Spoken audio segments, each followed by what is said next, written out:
जय मसीह के दोस्तों, आप सभी को फिर और एक बार स्वागत करता हूं प्रभु यीशु मसीह के।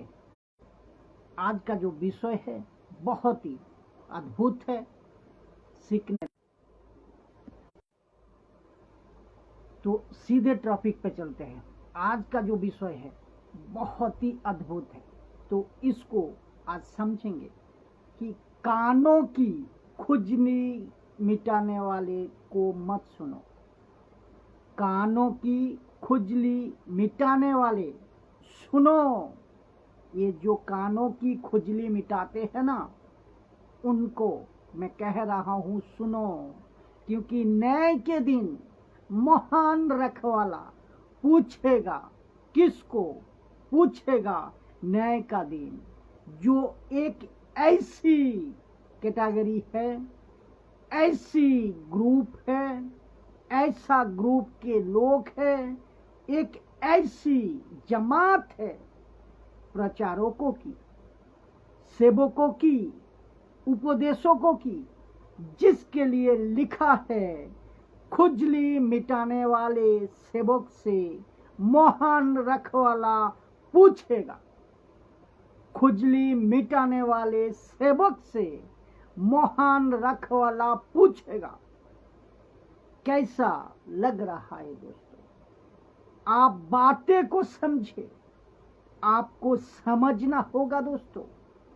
तो फिर से कहता हूं, लिखा है महान रखवाला पूछेगा खुजली मिटाने वाले सेवकों से। अभी आपका प्रश्न होगा, ये क्या चीज है? ऐसा कैसे हो सकता है? क्या बाइबल के अंदर इनके बारे में कुछ लिखा है? जी हां, लिखा है। सबसे पहले सोचिए, जो महान रखवाला और यीशु के हाथ में एक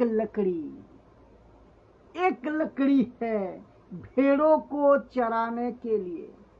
किसको? भेड़ों को चराने के लिए।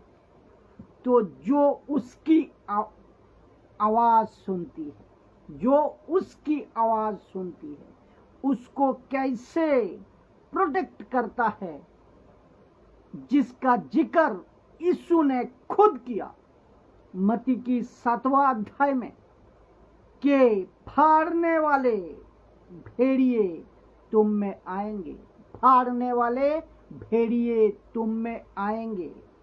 बहुत ध्यान से सुनना, कि यहां से बहुत मजबूती से सुनना। तो आज इसके ऊपर बात होगी, जिसको कहते हैं खुजली मिटाने वाले सेवक। तो ध्यान से सुनिएगा, खुजली मिटाने वाले सेवक बाइबल में कहां है? दूसरा तीमुथियुस 4 अध्याय 3 नंबर वचन। दूसरा तीमुथियुस 4 अध्याय 3 नंबर वचन लीजिए। और मुझे खुशी है कि परमेश्वर की आत्मा मुझे ऐसी वचन खोज कर उठा रही है, जिस पर मैं बात करूं। आइए देखते हैं क्या लिखा है। लिखा है, क्योंकि ऐसा समय आएगा, और ये जो समय आएगा ना, ये बात हो रही है एंटीक्राइस्ट के समय के।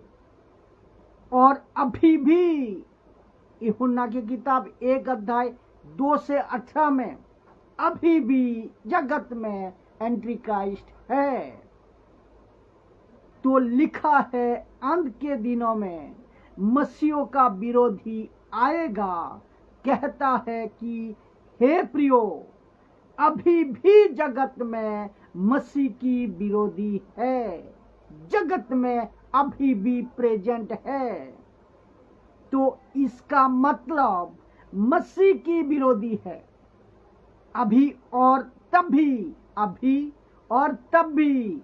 और पौलुस जब लिख रहा था तो उसको पता था कि ऐसा समय आएगा, जिसको यीशु ने भी बताया है।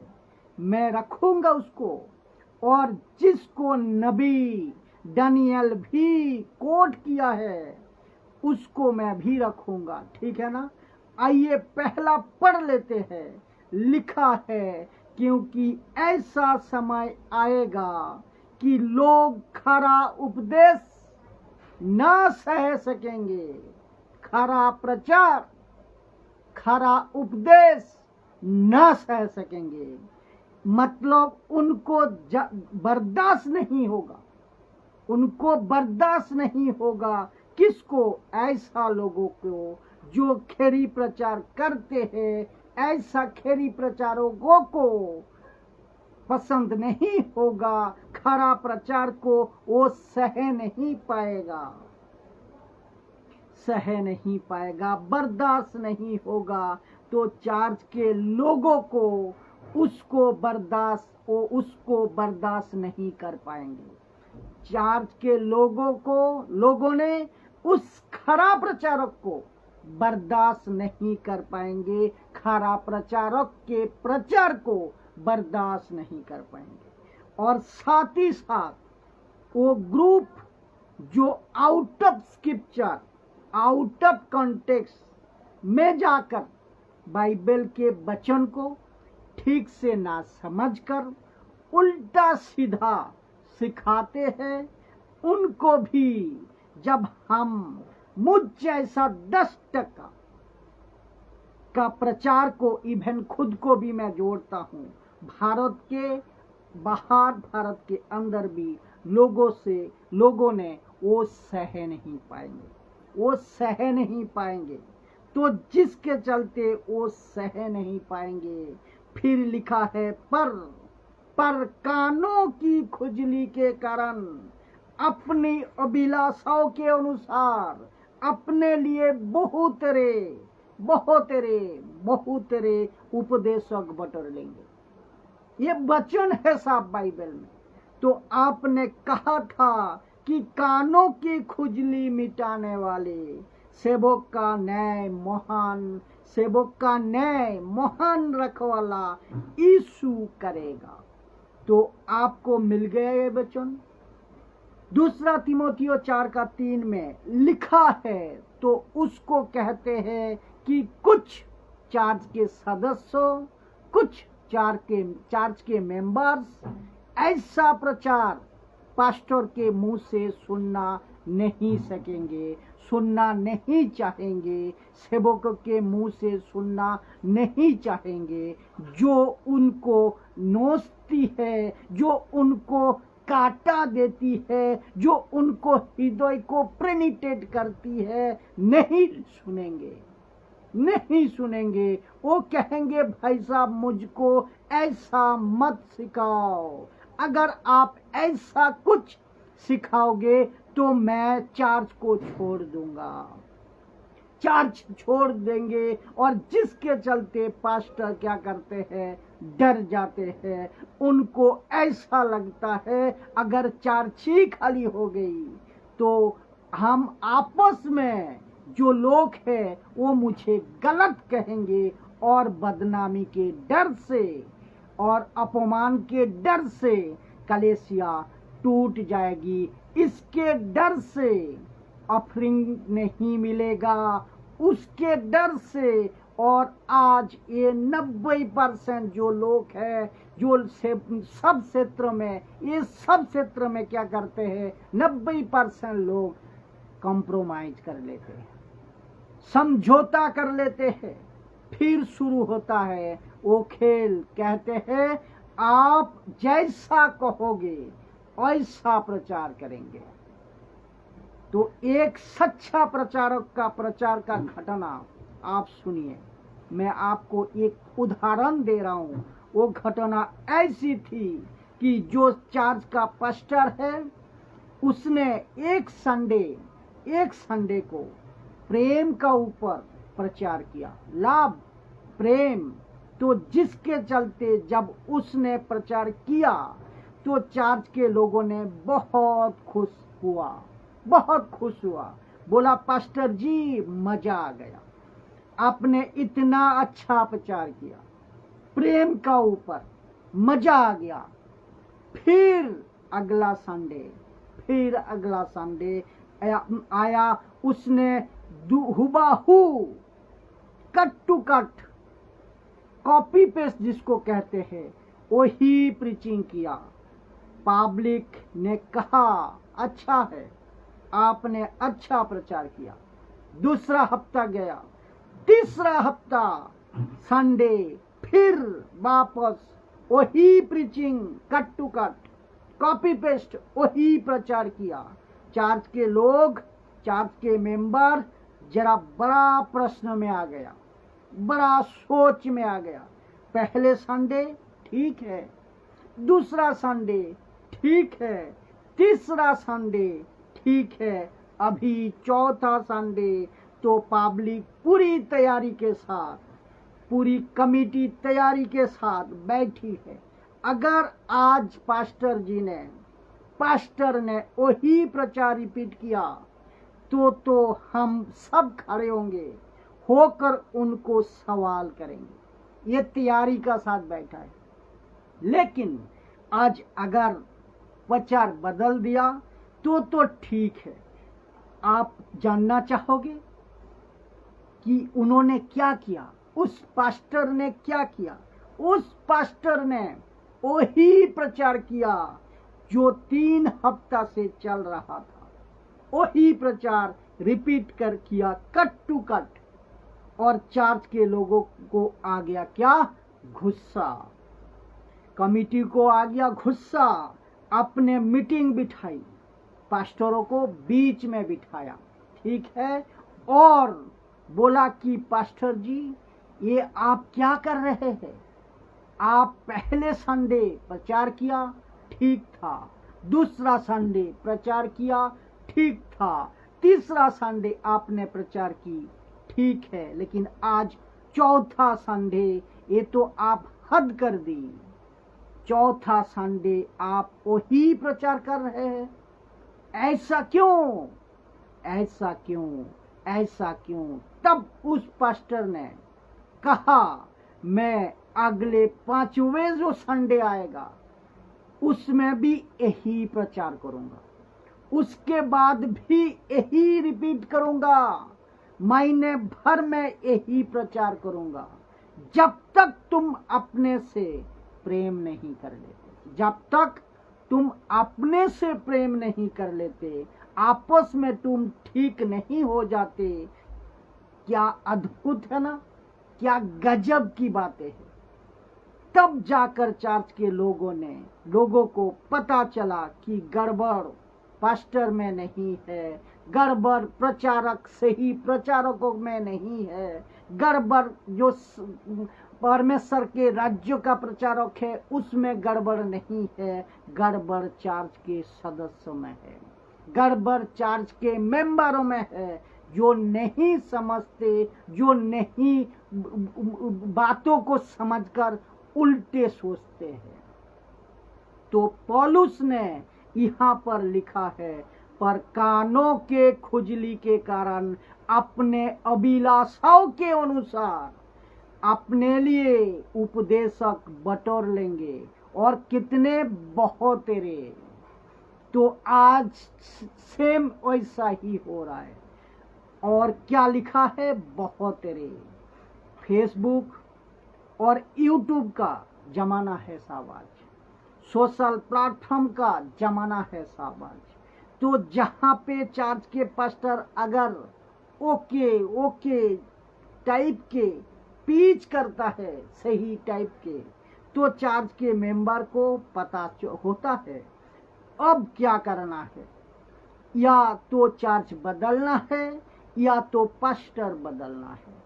तीसरा रूटीन के हिसाब से बैठना है और फिर उठकर आना है, और अपने हिसाब से फेसबुक से, यूट्यूब से, सोशल प्लेटफॉर्म से, जहां कहीं से भी हमको सुटेबल स्पीचर प्रचारक मिलेगा जो हमारी खुजली मिटाएगा, उसी को सुनेंगे।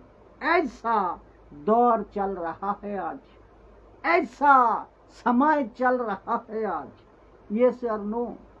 बिल्कुल बिल्कुल ऐसा दौर आज चल रहा है, ऑलरेडी चल रहा है ये। तो जिसके चलते ऊपर क्या लिखा है, क्योंकि ऐसा समय आएगा कि लोग, चार्ज के लोग खरा उपदेशक ना सह सकेंगे। अब मुझे बताइए, जब चार्ज के लोग ऐसा सेवकों को ढूंढ ढूंढ कर लाएंगे, तो आपको क्या लगता है कि लूसीफर चुप रहेगा, शैतान चुप रहेगा? बताइए, नहीं रहेगा।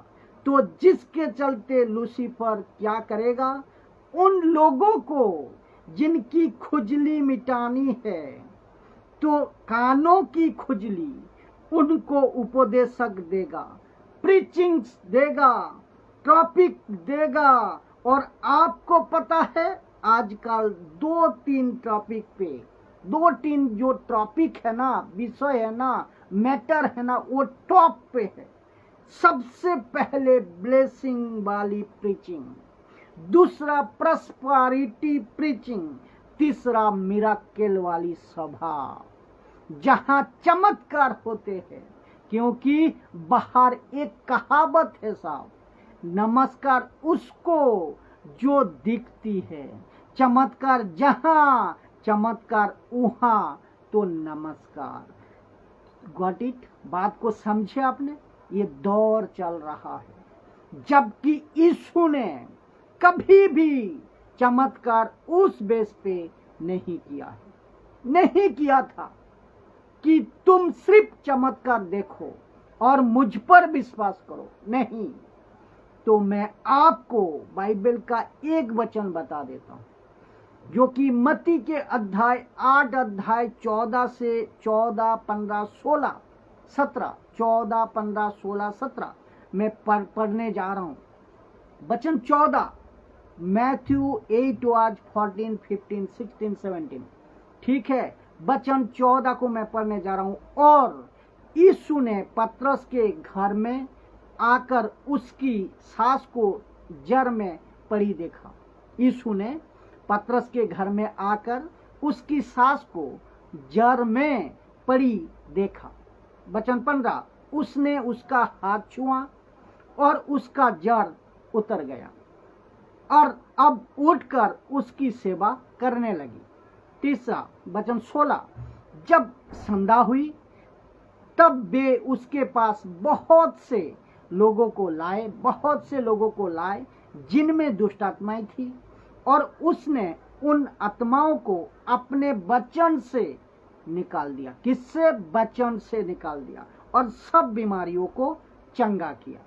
तो सबको चंगा किया, ठीक है। कब ठीक किया? कब ठीक किया?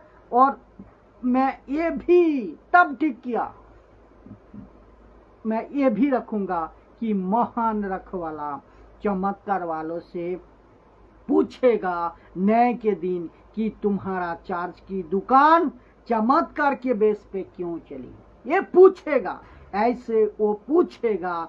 तो यीशु ने चमत्कार किए, बहुत ध्यान से सुनिए। यीशु ने इतने चमत्कार किए कि लिखा है, पुस्तक में लिखी नहीं जाती, पुस्तक खत्म हो जाती, लेकिन यीशु का चमत्कार खत्म नहीं होती। तो पुस्तक उस चमत्कार को समा नहीं पाती। मतलब यीशु इतना चमत्कार किया कि लिखने के लिए पुस्तक खत्म होती, लेकिन चमत्कार समाप्ति नहीं होती। इतने चमत्कार यीशु ने किया। लेकिन बात को ध्यान देना, ऐसा लिखा है यूहन्ना की किताब 21 का 25 में, ठीक है ना, इतना चमत्कार किया। बट जितना लिखा है, जितना चमत्कार किया है, पर्पस है साहब, मकसद है साहब, उसके पीछे मकसद है, उसके पीछे वजह है, उसके पीछे मकसद है। वचन 17 को पढ़ते हैं। आप भी यीशु में, आप भी यीशु को पूछेंगे, मैं भी यीशु को पूछूंगा कि यीशु जी आपने इतने चमत्कार क्यों किए हैं। किए हैं, तब यीशु क्या कहता है? देखो 17 वचन में क्या लिखा है। लिखा है कि ताकि जो वचन यशाया भविष्यवक्ता के द्वारा कहा गया था ये पूरा हो, ये पूरा हो। और अब हमारी दुर्बलताओं को ले लिया और हमारी बीमारियों को उठा लिया। और कहाँ उठा लिया? क्रूस पे उठा लिया। तो इसके पीछे पर्पस क्या है दोस्तों? ये प्रोफेसी थी, ये भविष्यवाणी थी। क्या कहती है भविष्यवक्ता के द्वारा कि यीशु आएगा और बहुत चमत्कार करेगा, बहुत चमत्कार करेगा। तो यीशु की चमत्कार जितने भी किया है, जितने भी किया है पूरे बाइबल में, हर एक चमत्कार के पीछे वजह है, मकसद है।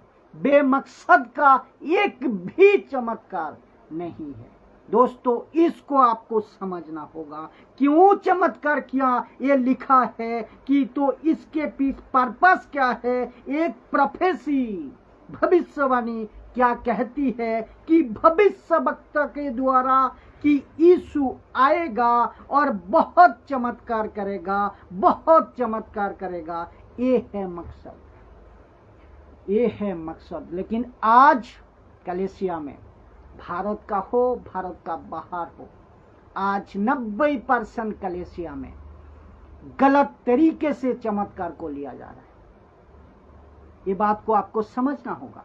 अब कुछ अंधभक्त है और कुछ अधूरे ज्ञान वाले सेवक है, और साथ ही साथ जो कि हाफ ज्ञान वाला जिसको कहते हैं पास्टर भी, ये अभी उसके मन में ये प्रश्न चलता होगा, या वीडियो देखते वक्त में उसका मन में ये लग रहा होगा, क्या यीशु यहाँ चमत्कार नहीं करता? हे भाई, हे बहन, मैं कब बोला नहीं करता? यीशु चमत्कार करता है, यीशु चमत्कार करता है, करेगा, करता है, आगे भी करेगा। इसमें कोई दो राय नहीं है, इसमें कोई शक नहीं है। लेकिन यीशु किसी को ठीक करने का पीछे आज भी और तब भी और आगे भी पर्पस है, मकसद है। यीशु किसी को चमत्कार करने का पीछे आज भी और तब भी, पहले सदी में भी, आज भी और आगे भी, जब तक यीशु ना आ जाए तब तक, जब तक कलीसिया इस पृथ्वी में है तब तक जितने भी चमत्कार वो करेगा। तो उसके पीछे मकसद, उसके पीछे पर्पस है। तो बाबा जी का घंटा नहीं है जो कि वो बजाएगा, कुछ तोड़ा, कुछ क्या कहता है चढ़ाया, कुछ लगाया और मन्नतें मांगी और भगवान पूरी करने का, कह रहा भगवान पूरी कर देगा, कर देना भगवान, ये पूरी कर देना। ये ऐसा नहीं है दोस्तों, ये ऐसा नहीं है दोस्तों। तो अभी प्रश्न होगा आपकी, आप ऐसे कैसे बातें करते हो? आप ऐसे कैसे बातें करते हो? जो मुझे सुन रहे हो ध्यान से सुनिएगा। ये वचन कहता है, मैं नहीं कह रहा हूं, ये वचन कहता है आप कैसे बातें करते हो। यही तो लिखा है, तुम सह नहीं पाओगे। मैं आपको पढ़वाया, तुम सह नहीं पाओगे, क्योंकि कानों की खुजली मिटाने वाला है ना। यही तो लिखा है। ऐसा समय आएगा कि लोग, चर्च के मेंबर, खरा उपदेशक ना सह सकेंगे। अभी आप सोचिए, यीशु के वक्त में पौलुस जैसा सेवक जब पीच करते थे, प्रचार करते थे, क्या लोग सहते थे? नहीं सहते थे, नहीं सहते थे। आज उनकी रास्ता पे चलो, सिखाता हूं, मैं सिखा रहा हूं, यीशु के बातों को रखूं और मैं रख रहा हूं। तो मुझे आप सहोगे? नहीं सह सकोगे, बिल्कुल नहीं सहोगे। तो जिसके चलते क्या करेंगे, ऐसे उपदेशों को ढूंढ कर लाएंगे जो उनकी सभा में उनकी सभा में खड़ा हो और उनकी पसंद, यानी कि मसीहों की पसंद, मेंबर्स की पसंद, उनकी पसंद वाली प्रचार करे। ऐसे उपदेशक आज मसीह लोग ढूंढ रहे हैं। तो मैं जब कहीं दूसरे सभा में गया तो और उनके एक दो बंदा को मैं अन्य भाषा के बारे में, 10 मांस के बारे में, ट्रायन गॉड के बारे में प्रचार किया तो उन्होंने क्या कहा, ऐसा प्रचार आपका, ऐसा प्रचार आप अगर करोगे, प्रचार की तरीका आप रखोगे, अगर आप ऐसा करते रहोगे तो आपको कोई सभा में नहीं बुलाएंगे। वाह बेटा, मैं आगे भी वीडियो में जवाब दिया हूं, आज भी कह रहा हूं, अभी भी जवाब दे रहा हूं कि मुझे ऐसा सभा जाना ही नहीं है। बोला क्यों? क्योंकि जहां जिस सभा में यीशु नहीं है, जिस सभा में यीशु की वचन का मैनुपेट करके प्रचार होता है, वहां जाकर मैं क्या करूंगा? एक सच्चा प्रचारक वहां जाकर क्या करेगा? तो जिस मीटिंग में यीशु की मर्जी नहीं है, मैं वहां जाकर क्या करूंगा? तो सुनिए, यीशु को लोग ढूंढते थे ना कि यीशु कहाँ है, इस घर में है या उस घर में है। बोला यहाँ नहीं है। कौन सा शहर में है, इधर है या उधर है। 2 दिन 4 दिन 10 दिन 20 दिन ढूंढते थे लोग, ढूंढते थे ये शहर वो शहर, जहां यीशु होता था भीड़ वहां जाती थी। तब तो सोच को देखिए, आपकी बकवास की मीटिंग में जहां कचरा खिलाया जाता है, बाइबल के बाहर बातें होती है, वहां यीशु कैसे आएगा? बताइए जरा, पवित्र आत्मा अपना काम कैसे करेगा? तो जिस मीटिंग में यीशु नहीं है, हम और आप जाकर क्या करेंगे? तो जब से मैंने खरा प्रचार करना शुरू किया, बहुत लोगों से दोस्ती, मसीहों तक भी वो मुझे पसंद नहीं करते, ऐसा प्रचार नहीं सुनते। हम बार बार उनको बताते, फोन करते, बुलाते तो भी नहीं सुनते, क्योंकि वचन कहता है, लिखा है, हम मुझे नहीं हम लोग को नहीं सुन पाएंगे। पौलुस को नहीं सुन सकते थे, और ये बात सत्य है। यीशु को लोग नहीं सुनते थे, पौलुस को नहीं सुनते थे, लेकिन चुने हुए लोग सुनते थे। जो सच्चा वचन को जानते थे वो सुनते थे। तो क्यों नहीं सुनते? अभी सुन रहे हैं या तब नहीं सुनते थे? ये वचन तो आपको बता दिया मैंने, सत्य है वचन। तो जब सत्य वचन को आप नहीं सुन सकते, तो भैया गड़बड़ तो तुम्हारा है ना, पास्टर का नहीं है, पास्टर का नहीं है। जब यीशु को नहीं सुनते थे, पौलुस को नहीं सुन सकते थे, तो मुझे क्या सुनोगे आप? मुझे क्या सुनोगे? जिसके चलते आप लोग क्या करते हैं पता है? कुछ प्रचारकों को सिलेक्ट करते हैं आप, चुनाव करते हैं आप। लिखा है कौन एक खुजली मिटाने वाला, कौन है ये खुजली मिटाने वाला? तो आज का जो मैसेज है, ऐसा सेवकों को जो तेरी मेरी बातें बोलने वाले, और जिसने एक दिन महान रखवाला पूछेगा, एक दिन महान रखवाला उनको पूछेगा, चमत्कार वाले जो जितने भी ब्लेसिंग प्रीचर है, प्रॉस्पेरिटी प्रीचर है, आशीष के प्रीचर है, एक दिन महान रखवाला आपको पूछेगा कि आपने मेरी कलीसिया, यीशु पूछेगा कि आपने मेरी कलीसिया में आशीष की बीज क्यों बोई, ये पूछेगा। तो और जिसने महान रखवाला पूछेगा कि हे खुजली मिटाने वाला, तूने अपने चर्च को खुजली मिटाने वाला प्रचार क्यों किया? मेरी भेड़े को क्यों ऐसा प्रचार किया? ऐसी बातें क्यों? जहां उनको खुशी थी, जहां उनको खुशी थी, लेकिन ऊपर बैठा परमेश्वर ऊपर बैठा परमेश्वर ऐसी बात क्यों, जहां उनको खुशी थी, यानी किसको, चर्च के मेंबरों को खुशी थी, प्रचारक जो मसीहों को प्रचार करते थे उनको खुशी थी, लेकिन ऊपर बैठा परमेश्वर खुशी नहीं थी, खुशी नहीं थी। आपको पता है, मूसा को कहा कि पहली बार जब पानी नहीं आया तो परमेश्वर कहता है, मूसा तू लकड़ी मारना तो पानी निकलेगी, और ये पहली बार लकड़ी मारना, पानी निकलेगी। फिर दोबारा दूसरी बार कहा लकड़ी नहीं मारना, क्या करना, बातें करना नहीं। लेकिन मूसा ने क्या किया, नहीं सुनी, मूसा ने नहीं सुनी, लकड़ी मारी, पूरे लोग पानी पिए, खुश हो गया। लेकिन उस पूरे भीड़ में एकमात्र अकेला परमेश्वर नाराज था।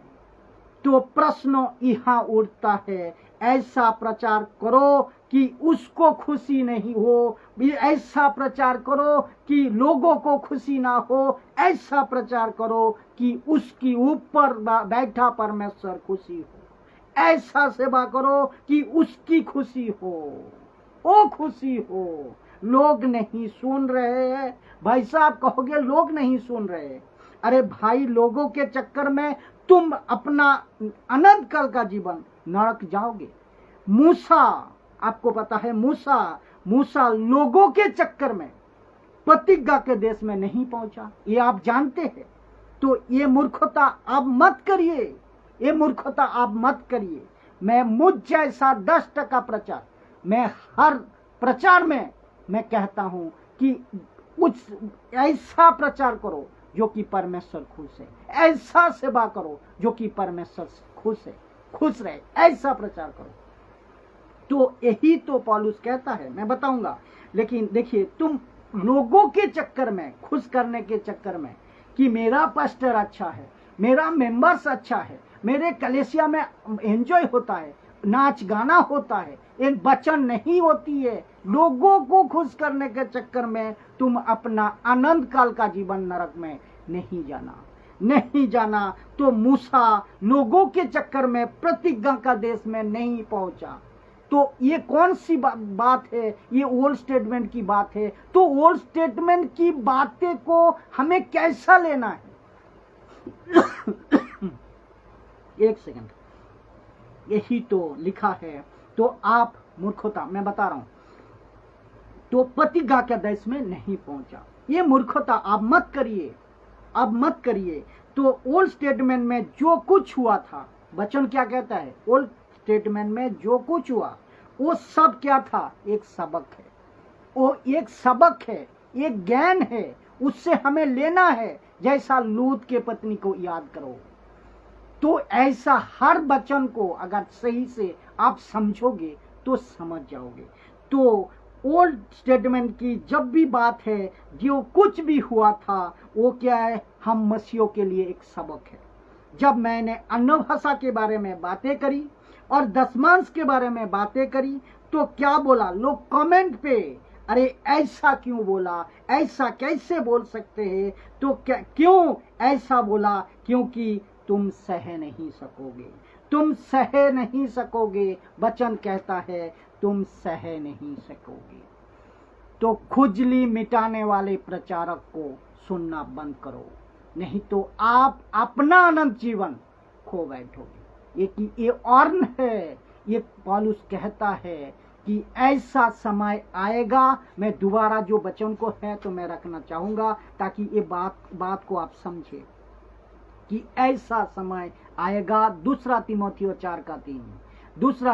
4:3 कि देखो ऐसा समय आएगा कि लोग अपने मर्जी से खुजली मिटाने वाला प्रचारक को ढूंढ लेंगे, उपदेशक को ढूंढ लेंगे, पास्टर को ढूंढ लेंगे आज का भाषा में। तो आपको समझना होगा वचन क्या कहते हैं, आपका प्रचारक क्या कहते हैं। अगर दोनों वचन का साथ सही है तो ओके, अगर नहीं है तो सुनना बंद करो। आशा करता हूं कि इस बातें का साथ आप कुछ सीखे होंगे और हर मैं अभी तक सभी को रिक्वेस्ट करता हूँ, विनती करता हूँ कि आप जहाँ कहीं से भी आप देख रहे हैं, सुन रहे हैं, आप अपना आत्मिक खुराक मसीह में प्रभु के वचन का द्वारा, सही शिक्षा का द्वारा, खरी शिक्षा का द्वारा आप पा रहे हो और आगे लोगों को शेयर कर रहे हो, ये भी मैं जानता हूँ।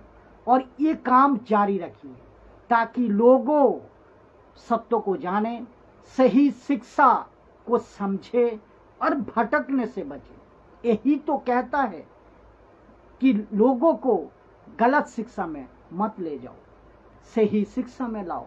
तो आज मैं यही प्रचार कर रहा हूं कि आप इसको समझना है। जय मसीह की दोस्तों।